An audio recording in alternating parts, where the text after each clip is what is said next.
Сәлем достар, менің каналыма қош келдіңіздер. Менің есімім Салтанат, Салтанайлар студиясының негізін қалаушысымын. Менің каналымда сіздер тырнақ жайлы барлық ақпаратты біле аласыздар. Бүгінгі тақырып бізде мраморная текстура, мрамордың неше түрлісі бар. Мен алда көрсетемін, қандай түрі, қалай салуға болады. Егер сіздерде определенный бір материал жоқ болса, оны немен ауыстыруға, алмастыруға, замент етуге болатынын көрсетемін. Сіздерден алдын ала кешірім сұрағым келеді, өйткені менде орысша, қазақша бітіргендіктен қазақша сөз қорым аз болғандықтан орысша қосылып кетіп жатса, сіздерден кешірім сұраймын. Ал қайтадан тақырыпқа оралатын болсақ, бүгінгі тақырып мрамор. Ал бізге мынандай тырнақтар келіпті. Бұл тырнақтарға 2 апта болған. 2 аптаның ішінде 3 тырнағының ұшы ұшып кеткен. Бұл яғни база дұрыс таңдалмады деген сөз. Қазір мен бұл базаны қалдырмай, өзімнің материалым болмағандықтан толықтай алып тастаймын. Бізде бұл жерде мягкий квадрат болғандықтан ұшын осылай алып тастаймыз да, ұшынан жоғары қарай көтереміз. Барлық скоростында болу керек. Менде твердо сплав алмазная фреза, синяя насечка деп аталады. Бұрышын алғаннан кейін жоғары қарай көтереміз. Ең ұшынан бастауға болмайды, өйткені біз тырнақтың ұзындығын құртып алуымыз мүмкін, болмаса қатты соғып ауыртып алуымыз мүмкін. Боковушка дейді. Шетін алатын кезде етті қатты астына қарай тартып тұрып, ет пен тырнақтың арасын ажыратып, сол жерге фрезаның ұшын кіргізіп алсақ болады. Ал жоғарғы жағын қысқа қадамдармен осылай алып тастаймыз.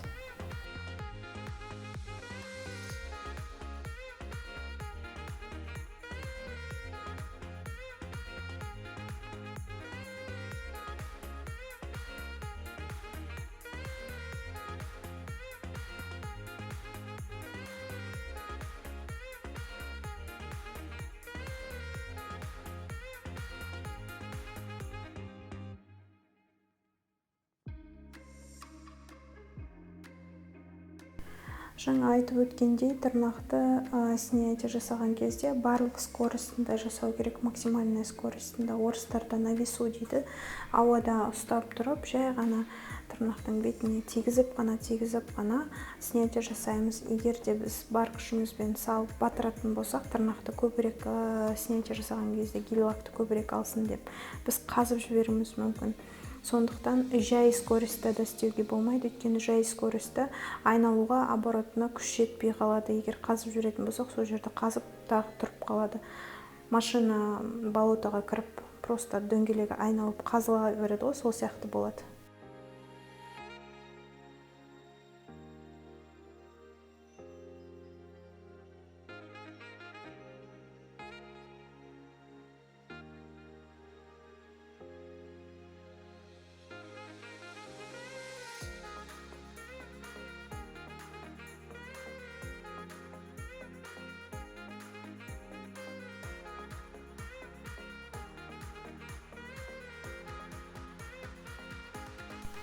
Міне снятиядан кейін көрсетіп тұрмын. Лампаның астында теп-тегіс еш жері қазылмаған гель-лак, яғни база түбіне дейін алынған. Тап-таза болып алынған. Сонымен қатар тырнақтың беті еш құрымаған.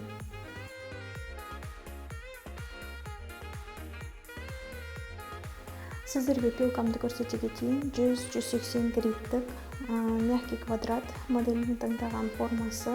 Апил формаға онша тоқталмаймын, өйткені оған арнайы видео жасаймын.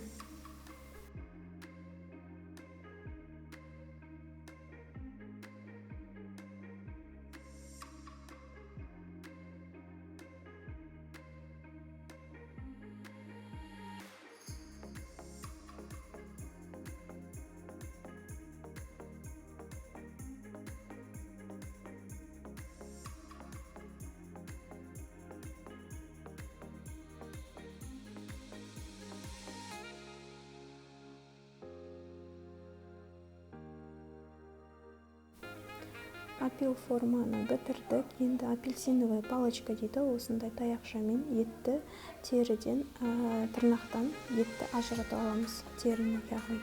Одан кейін аппаратный маникюрға кірісеміз. Аппаратный маникюр менде почка деген фреза, синяя насечка тағы да. Өйткені қазір күз қыстың кезі суық болады, сондықтан тырнақтардың еттері қаттылау болып келеді. Сондықтан осы синяя насечка күшті келеді. Идеально подходит дейді.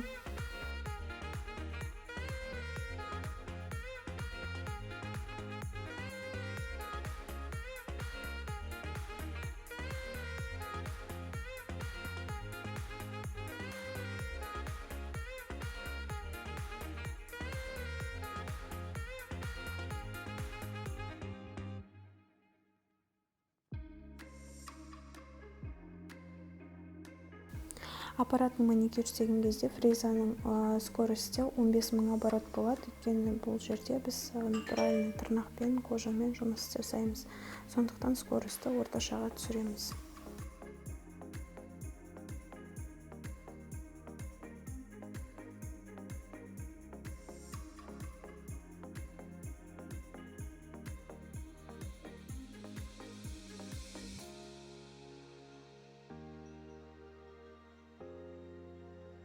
Аппаратный маникюр істеуді бастауды өзіңізден бастаңыз, өйткені ол өте қауіпті, өйткені ол аппарат.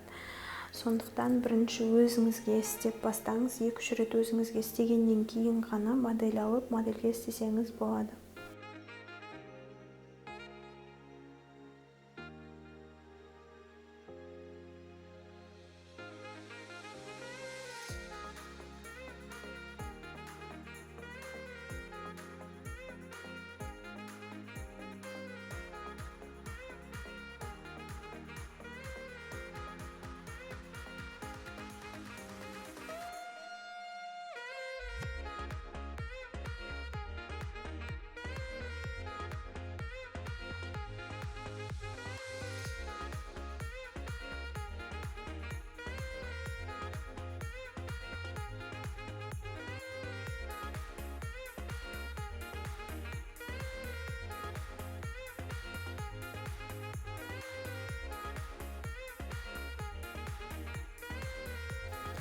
Маникюр менде комбинированный болады, сондықтан мен қайшыны алдым. Қайшы Stylex Yoko дегенде бар, японская модель. Маникюрге аса тоқталмайтын болғандықтан бұл жерде подробно көрсетпеймін. Маникюрді жасап болдық, енді тазалаймыз. Щеткамен тазалап болғаннан кейін спиртпен, болмаса осындай обезжиривательмен қолдансаңыз болады. Менде безворсовый салфетканы осылай апельсиновый палочканың ұшына орап, тырнақтың жан жағын сүртіп шығамын. Өйткені майда қоқымдар сол жерде боковушкаларында птериги дегендерде қалып қалуы мүмкін.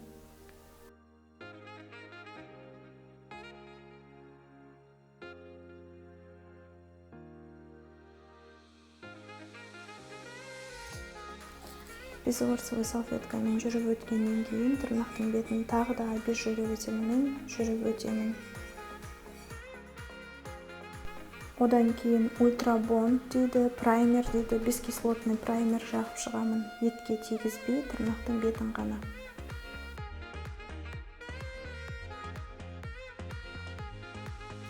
Ал енді сіздерге фокус көрсетейін. Сіздерде обычная база, прозрачная база бар делік. Содан сізге полупрозрачный база жасау керек. Камуфлирующий базаға прозрачный базаны қосасыздар да екеуін араластырасыздар.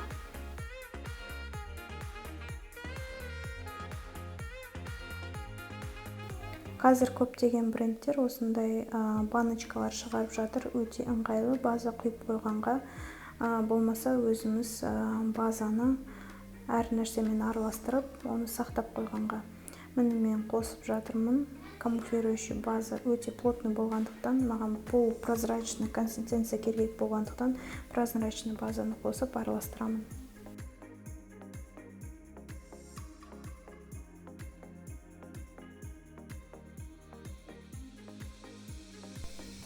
Өзіңізге керек емес щеточканы, кисточканы, болмаса таяқшаны алып, осылай араластырып аламыз.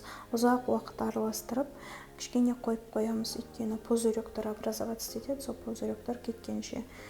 араластырған өте ыңғайлы. Мен осы кисточкамен араластырып, осы кисточкамен жағамын.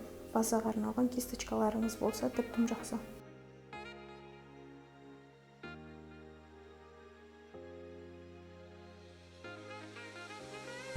Менің базам дайын болды. Енді мрамордың текстурасын жасауға арналған ақ түсті алып аламын дайындап. Менде Vivid фирмасынан ақ түс дискіге бір тамшы қойып аламын.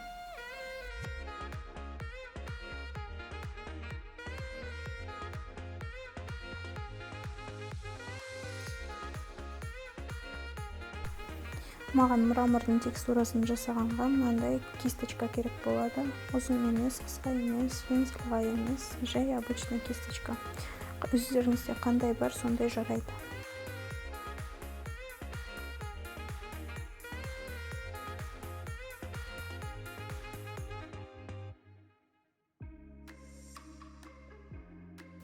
Енді базаны жұқалап жағамыз осылай.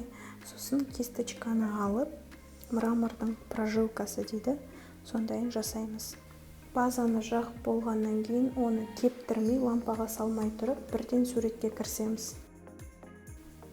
Прожилканы салған кезде хаотичный дейді, әр жерінен өзіңіз қалаған суретті салсаңыз болады. Молния бар ғой, найзағай, сондай сияқты қолыңызды дірілдетіп, төменге қарай тартып, өзіңізге ұнаған форманы саласыз. Бірден лампаға жібереміз да 30 секунд кептіреміз. Оға дейін келесі қолда істей береміз. Сосын оны да 30 секунд кептіру керек болады.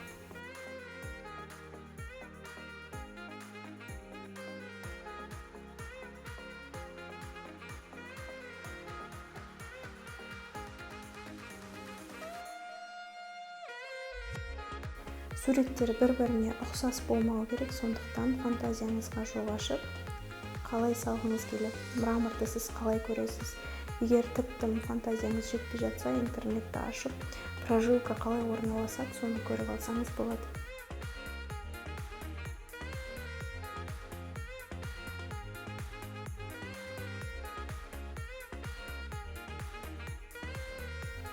Бұндай қабаттан бізде 3 қабат болады, сондықтан әр қабатты жұқа-жұқа қылып жағып, соңғы қабатын выравнивание жасаймыз.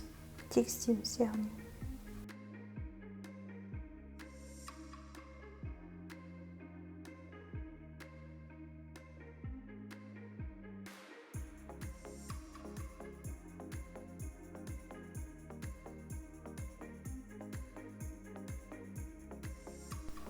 Бірінші қабатын бітірдік, енді екінші қабатын істей бастаймын. Екінші қабатын дәл солай, ал үшінші қабаты выравнивание.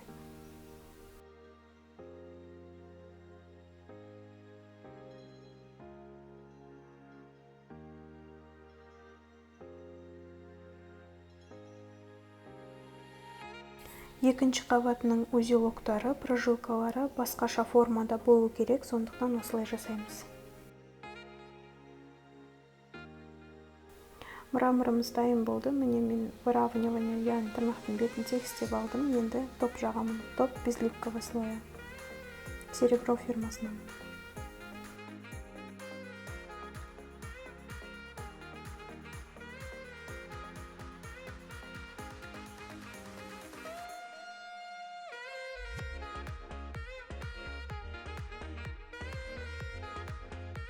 Біздің дизайнымыз дайын болды. Бұл жерде 2 в 1 дизайн, нәзік, әрі әдемі көрінетін және укрепление. Қатайту тырнақты, қатайту яғни 3 слой баса жаққандықтан біздің тырнағымыз өте қатты болады.